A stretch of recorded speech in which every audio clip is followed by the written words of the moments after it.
this is very important. Most people who attempt suicide are not looking to die. They're looking to escape. They don't talk about, they may say, I want to die, but their rationalization is not, I want to experience death. It's just, I want to stop experiencing life the way it's happening. So these days, we don't talk about, for example, somebody committing suicide. We talk about someone making a suicide attempt, and then if that attempt was completed or not. So, because not all suicide attempts are completed. Sometimes people don't die from what they do. Sometimes people intervene and save them. It was still a suicide event. The problem with suicide, talking about committing suicides, is it doesn't differentiate between the act of trying to commit to end your life and the result that you've ended your life. So people who deal with suicide prevention talk about a suicide attempt, attempts to end your life, and completed attempts to end your life. So that's what we'll say, Jane attempted suicide and completed the attempt. In other words, she died. So when people are helping them, this is kind of coming out of suicide prevention. This is in America, so I think it's helpful, but it's an acronym, and you guys know acronyms are just the first letters, and they spell out of things, and you put them together and they spell out a word. So there's an acronym in here called SAD persona. Persona simply is a word. And the reason they said SAD persona is because they have all these things, they wanted to create a word out of it. They call it persona. So that means each letter means something.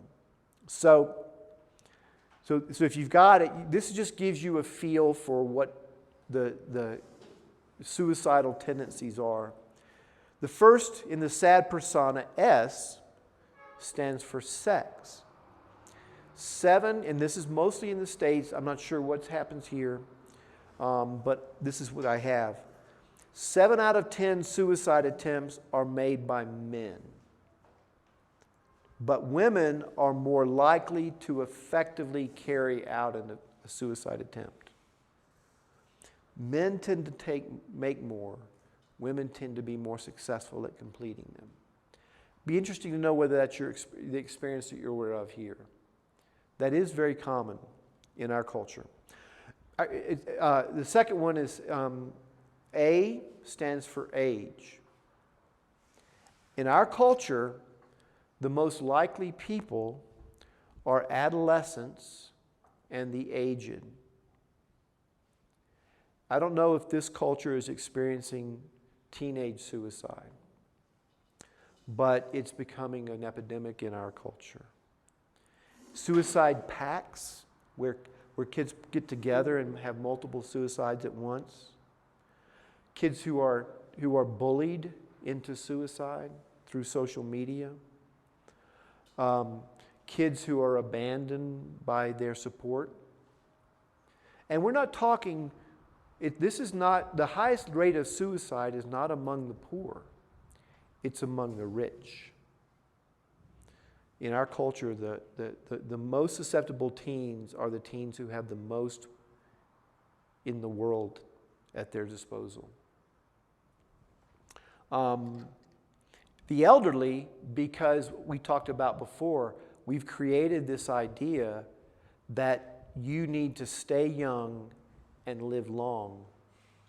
And the elderly find that they don't want to live as long as they're capable of living, and they don't like their life the way it is. Maybe they lost their spouse.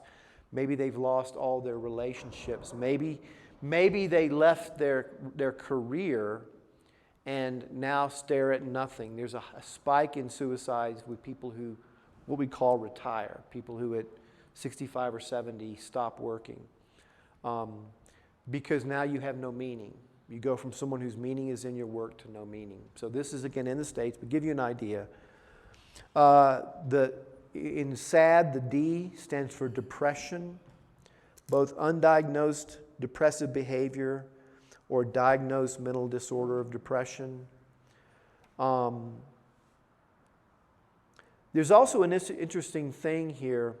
The people who are most susceptible to depression, one of the factors that's common is that they don't have any, what they call, framework for meaning.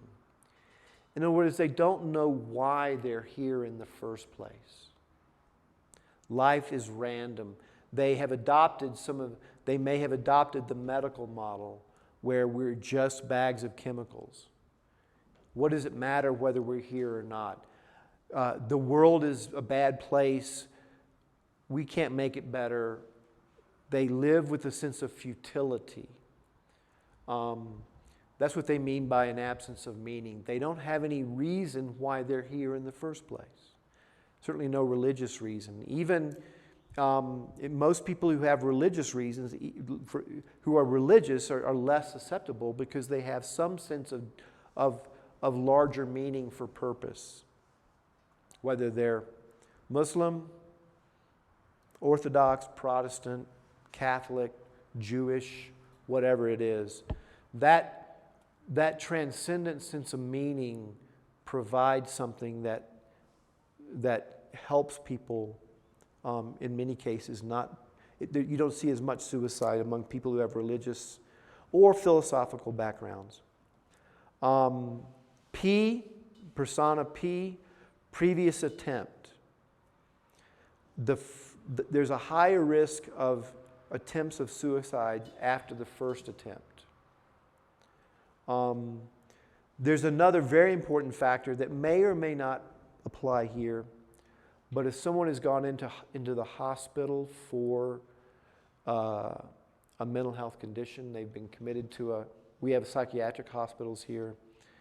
The most dangerous time is when they come out, because they go in for 24 to 48 hours and then they're released.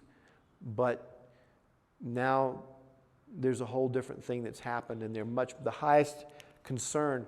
If I have somebody who's been, we have in our culture what we call a 302, which is a forced hospitalization. The police or medical people can force somebody in the hospital if they're a danger to themselves or others. And so when that happens, that person's in there against their will. They're there. If there's drugs, they get taken off drugs. A lot of things happen to them there. They come out, and typically that's when they're most vulnerable. So again, these are things that are in the States. We can dialogue over what goes on here, but I'm just giving you an idea of what they're finding. Ethanol, again in the States, which means alcohol or other drugs, increase the likelihood of suicidal attempts. Rational thought loss, particularly if someone is having delusions or hallucinations, or someone is unable to sleep, it makes them more vulnerable to suicide.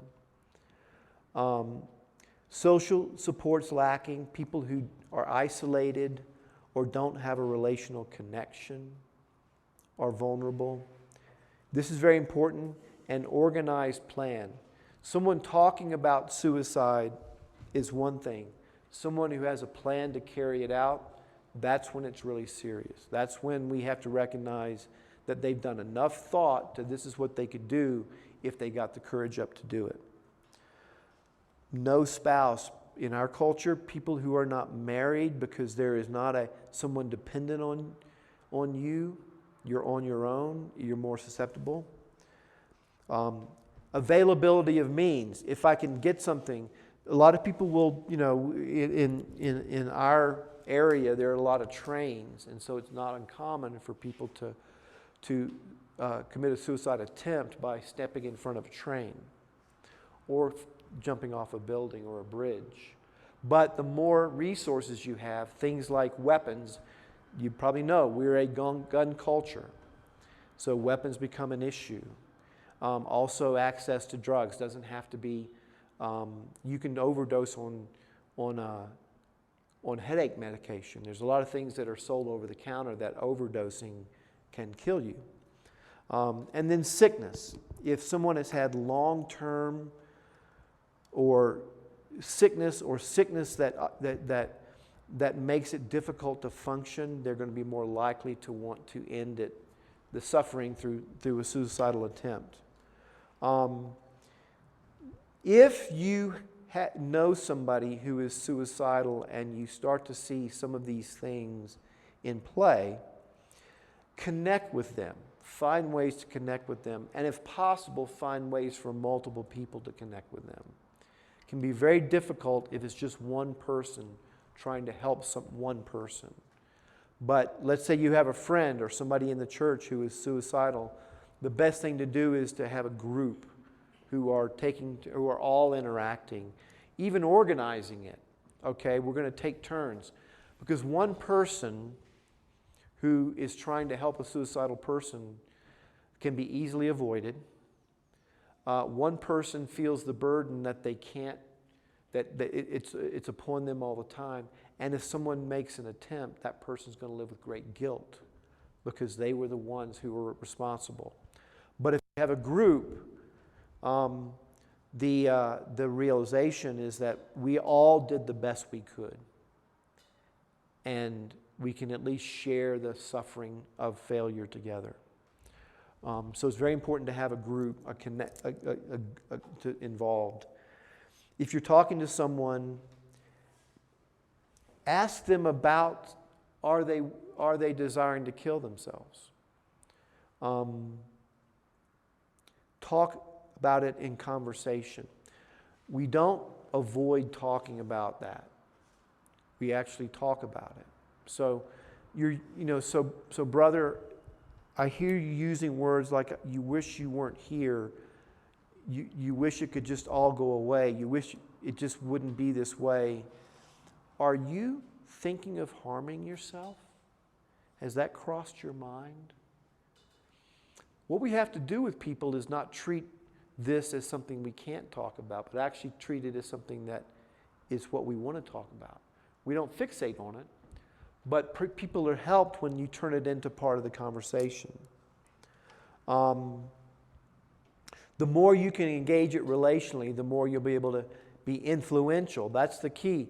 If someone is not doing well and you haven't raised the question of suicide and let's say they have a loss, they lose their job or something and they're already kind of at that edge, it's a hard time to bring up the question.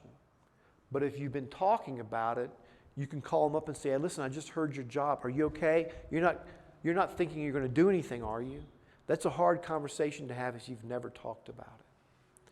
So be willing to be open to talk about it. It's one of the hardest things for me as a pastor to do, is to bring up the topic. Because the danger is people feel like if I bring it up, I might put the idea in their minds. But overwhelmingly, people who've attempted suicides but have not completed them, in other words, survive in whatever way, will tell you that somebody bringing it up was never going to push me toward it. I actually felt isolated because I was the only one talking about it, thinking about it. So our instinct says I don't want to push them toward it, but actually the reality based on testimony is it actually is the best thing to do. Involve community and care. We've talked about that. If there's a concern, help the person develop a safety plan. They may have a suicide plan. Help them have a safety plan. Okay, do you have any weapons? Do you have any drugs in your house that could be?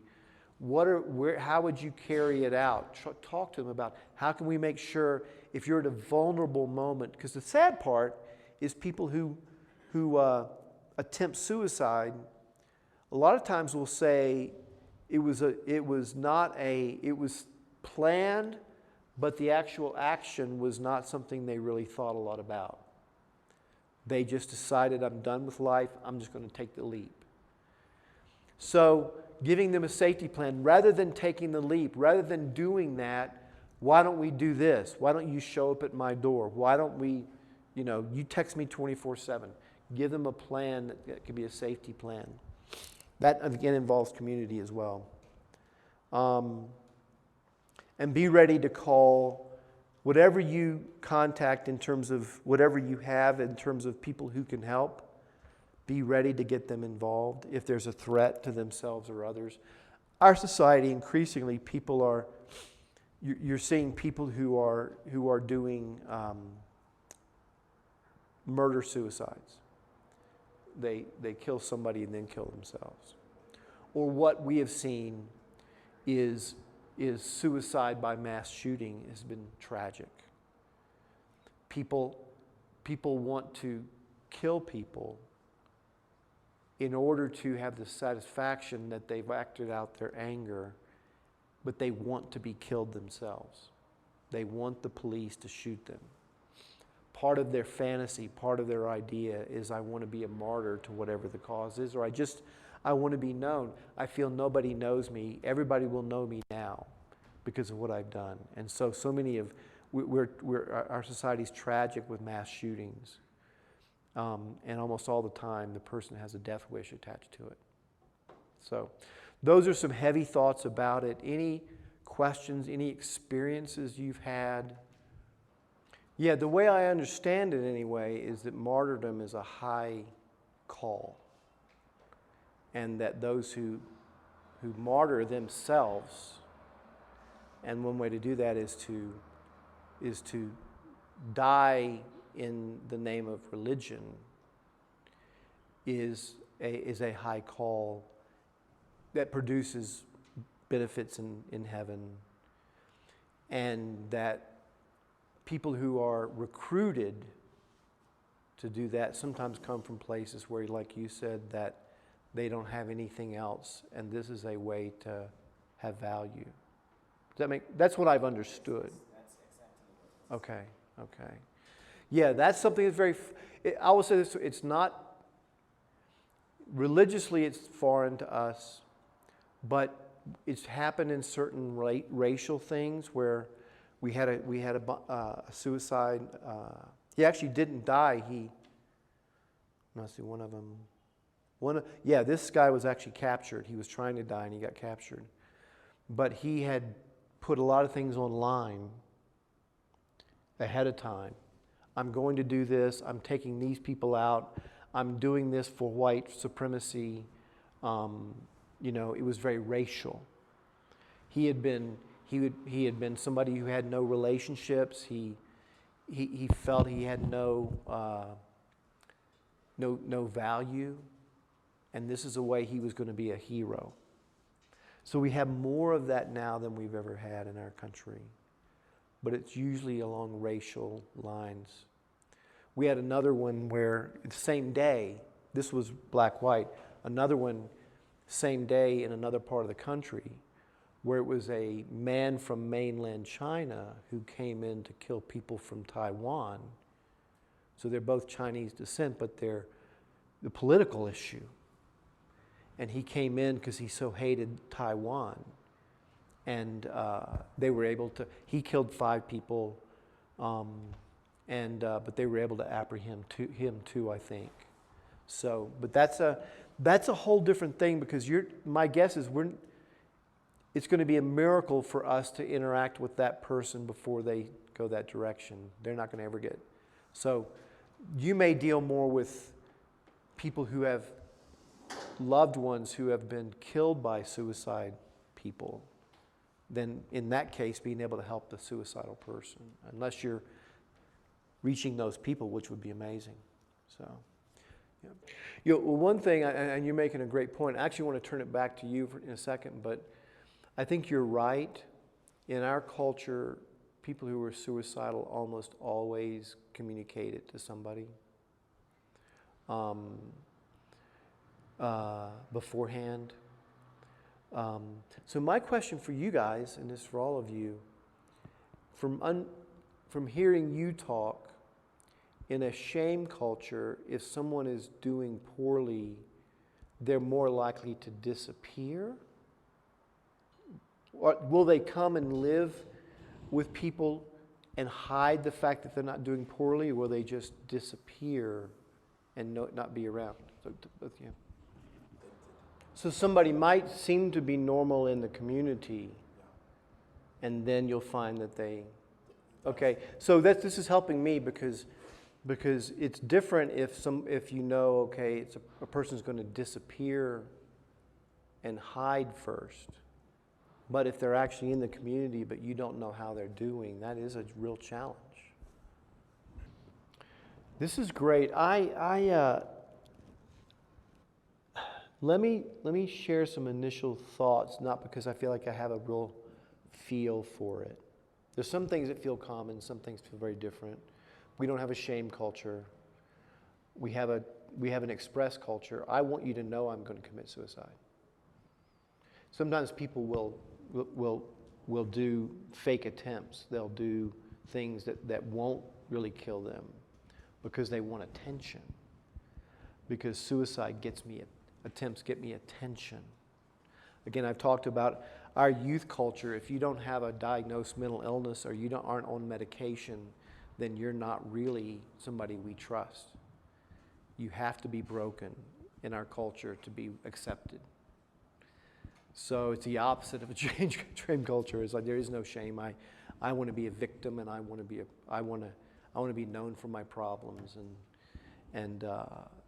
so it's a big issue for us with our college students that every one of them says I've had trauma, and every one of them says I have PTSD, which is a diagnosis, even if they've never been diagnosed, and even if they have. Their trauma is their parents didn't affirm them when they were growing up. That's traumatic, because if you went on a college campus in the United States right now, it would just blow your mind at the craziness that's considered normal in terms of the way people talk and think. It's crazy. But getting back to your world, let me say this. I think the churches you build over time will be the best thing for people, even people within your midst who might have this temptation. Maybe we call it the temptation to end my life, the temptation to escape from life that might end up causing me to die.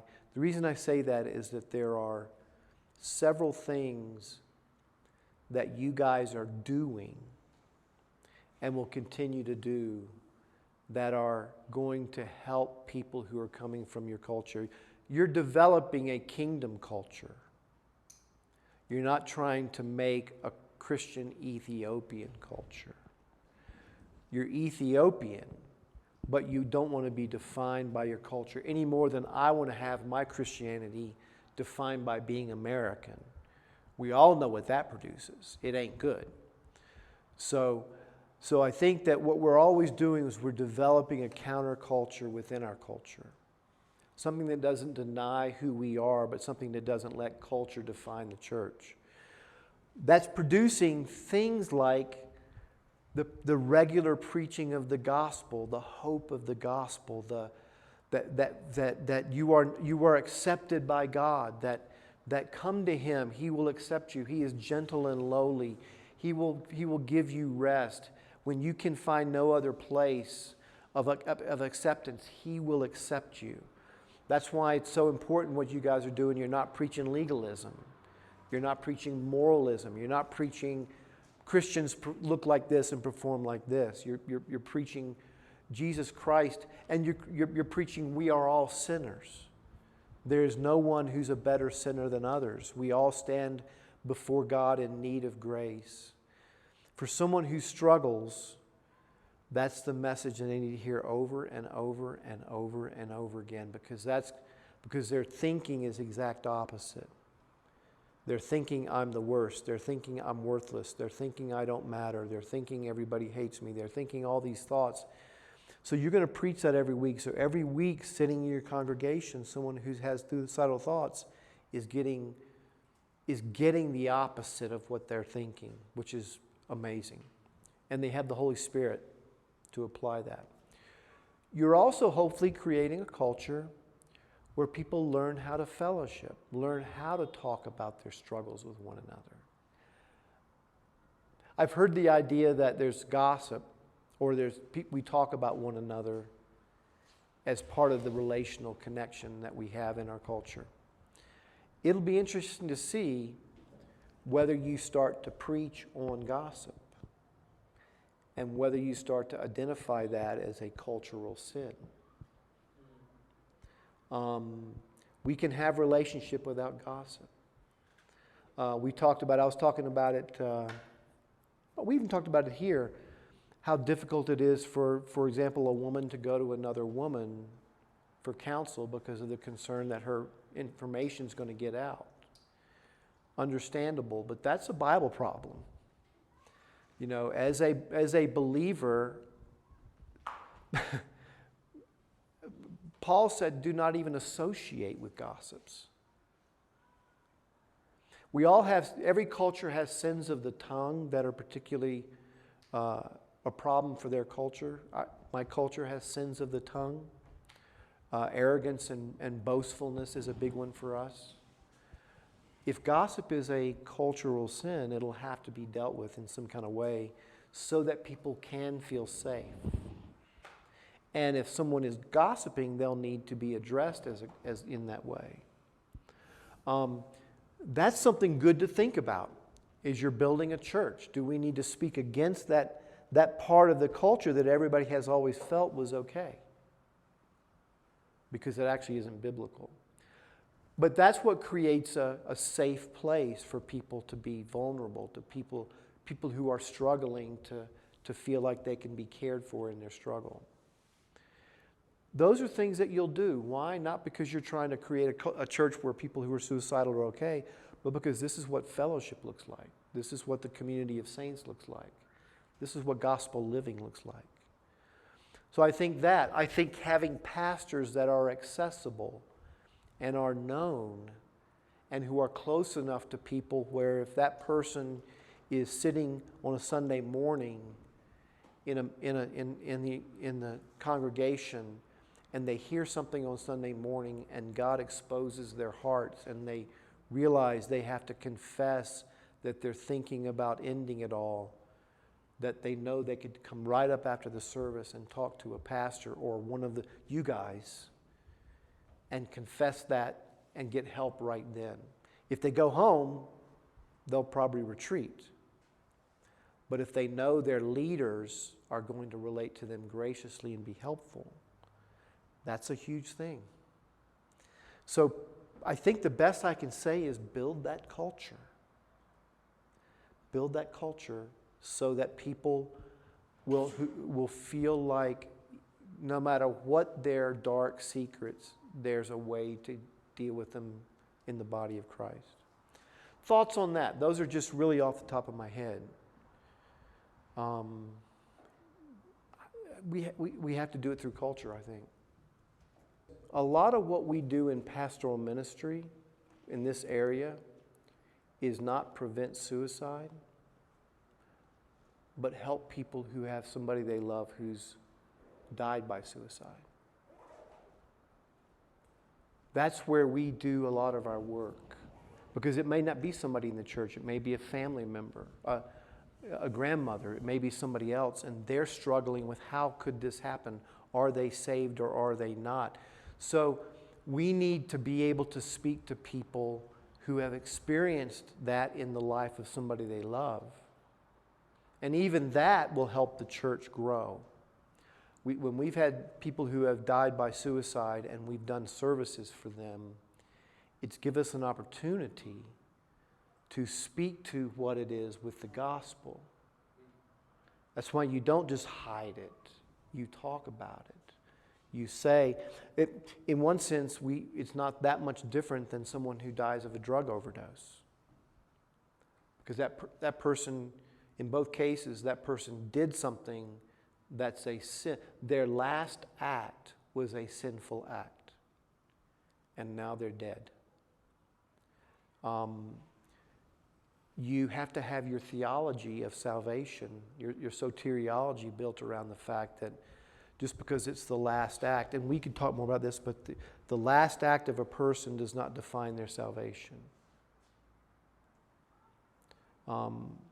If that were the case, if I make a wrong turn into traffic and I end my life because I was impatient and I was sinning in my heart against the driver in front of me, that I would lose my salvation. So we have to have a better understanding of the holding grace of God, that even if somebody makes a foolish decision to end their life, whether with a gun or with a needle, that alone doesn't define their salvation. There may be other things that raise question about salvation, but that alone is not the thing. That can't be the only factor.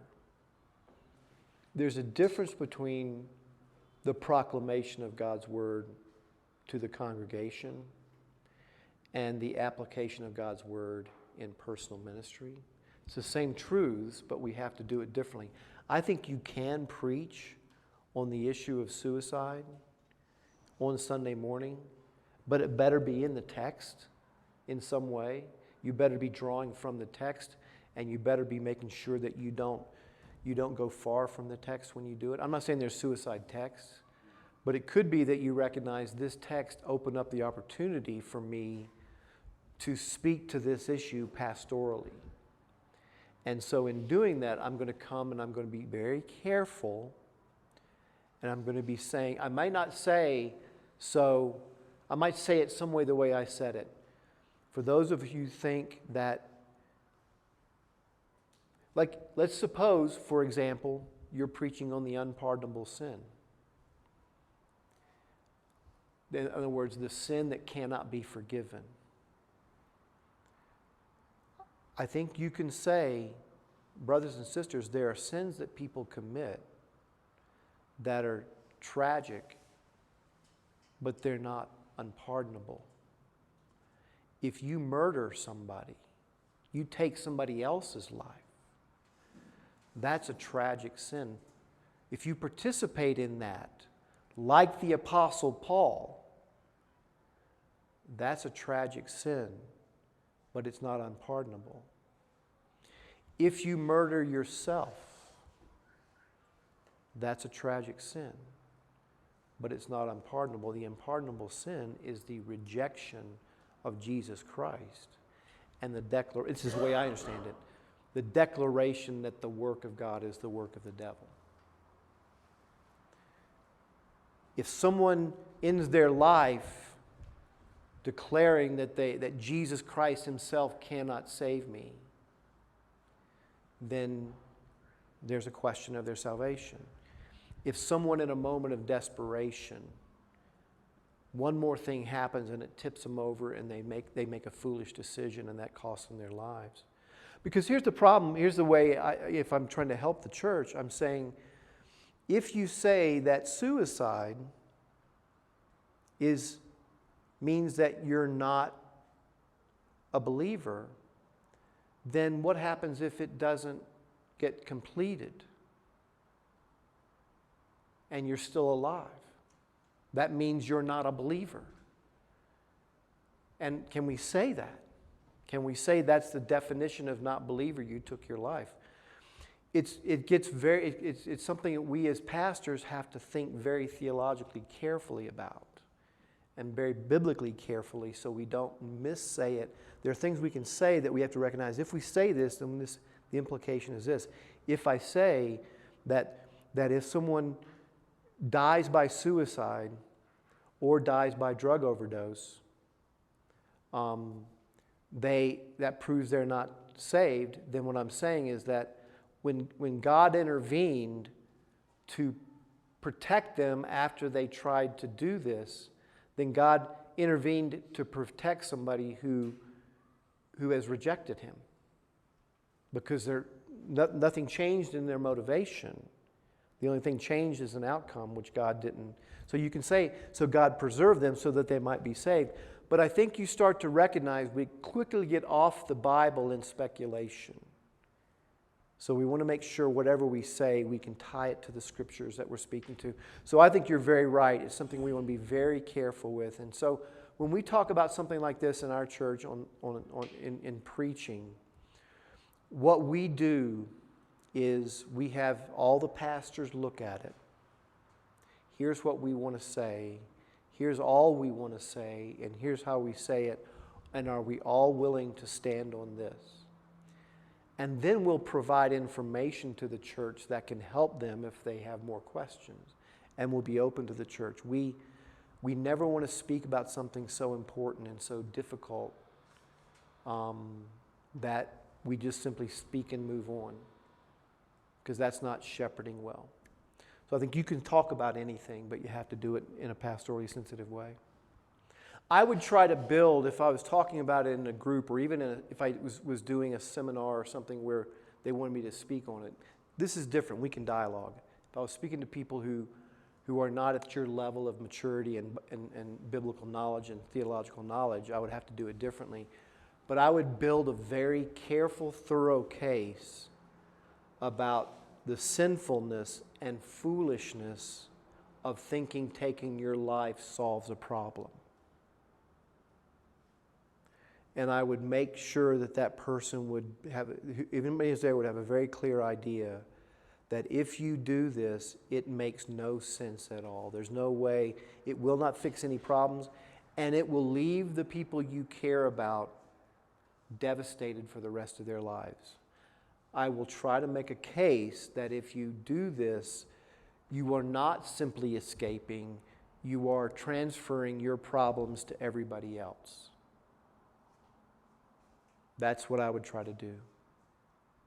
You're not escaping, you're transferring your problem to those you leave behind. And that's unkind. I wanted to get them thinking about others.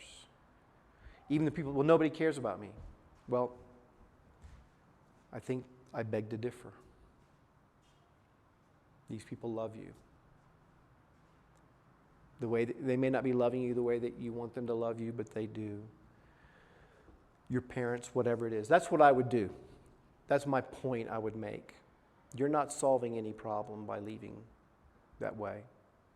You're only taking your problems and throwing them at everybody else. So that's where it is different than a drug overdose, because someone is not thinking about leaving behind. They're just thinking about a momentary need of a drug fix. I use that analogy because in our culture, heroin is a very common drug, and there's another drug called fentanyl, which is added to it to expand the amount of it, but it's the deadly element in it. So people can take heroin and survive. If you get any fentanyl in you, you're dead. You're effectively. I have a close friend. I'll close with this. I have a close friend who had a long history with drug abuse. And he is, God radically saved him. He was shot in the back in a bad drug deal. And he's probably 30 years old now. So when he was in his 20s, he was involved in gangs and drugs, and he was shot in the back. And God saved him. God was using him, as God has been using him, to reach out to people struggling with drugs. He married a wonderful single woman in our church. He's got his own company now. He's got 3 children. He is a gifted man. We've wondered if he's called. Got a call during the pandemic. He had gone into the city to shoot up. He had overdosed. Somebody had found him. He was in his car. They stole his wallet and then called the police so they would save his life. The police came and got him to the hospital, saved his life. He came back, so obviously his wife is devastated. Now she's fearful of kids, things like that. He is repentant. He's remorseful. He wants help. We're helping him. A year goes by. He's really, back.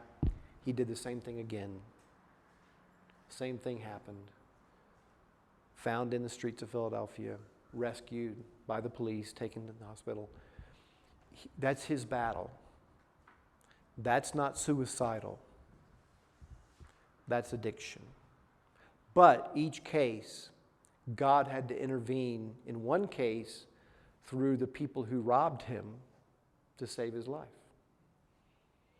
He knows that, but he's addicted and he's dealing with that. So that's the difference between addiction, but the reality is someone dying, whether they're overdosed or not, their last decision was a sin. And that's why we can't easily say that means that they lost their salvation.